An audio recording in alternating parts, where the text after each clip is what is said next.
வணக்கம். மாடம்பாக்கத்தில் இருக்கக்கூடிய மங்களாலயம் வந்திருக்கேன். மங்களாலயத்தில் அன்னை காளிகாம்பாள் மங்கள ரூபிணி அப்படிங்கிற பேரில் இருக்காங்க. உற்சவமூர்த்தி ரமாவாணி சகித பெரியநாயகி அம்பாளுக்கு மண்டலாபிஷேகம் நடக்க போகுது. கடந்த மாதம் கும்பாபிஷேகம் நடந்ததுனால அதனையொட்டி 48 நாட்கள் பூஜைகள் நிறைவாகி இன்றைக்கி மண்டலாபிஷேகம் நடக்க போகுது. மண்டலாபிஷேகத்துக்கு என்னென்ன பொருட்கள் அவங்க அபிஷேகத்துக்காக தயார் நிலையில் வச்சுருக்காங்கன்றதை பார்க்கலாம். அபிஷேகத்துக்காக கலசங்கள்லாம் ரெடியாக இருக்குது.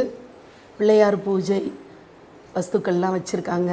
பன்னீர் திரவியங்கள் எல்லாம் பார்க்குறீங்க. குளிர குளிர அம்பாளுக்கு பால் அபிஷேகம் பண்ணுறதுக்காக இத்தனை பொருட்களும் அபிஷேக பொருட்கள் பார்க்குறீங்க. அர்ச்சனைக்கான பூவும் அம்பாள் தலையில் சூடிக்கிறதுக்கான மல்லியும் பார்க்குறீங்க. அர்ச்சனைக்காக பூக்கள் மாவிலையோடு தானே ஆரம்பிக்கணும் மங்களகரமான எந்த ஒரு செயலும். மாலைகள் பார்க்குறீங்க. அருமையாக அந்த மஞ்சளும் சிவப்பும் சூப்பரான மாலைகள் ரமாவாணி சகித்த பெரியநாயகி அம்பாளுக்கு அணிவிக்க போகிறாங்க. ரமாவாணி சகித்த பெரியநாயகி அம்பாளுடைய ஊஞ்சல் உற்சவம் நடக்க போகுது. மங்களாலய கிரகத்தினுடைய அட்ரஸ் எல்லாமே நான் டிஸ்கிரிப்ஷனில் கொடுக்குறேன். நிச்சயமாக நீங்கள் எல்லோரும் கலந்துக்கணும். மாலை 6 மணி அளவில் உங்களை வரவேற்கிறதுக்கு நான் காத்துட்ருக்கேன். நன்றி.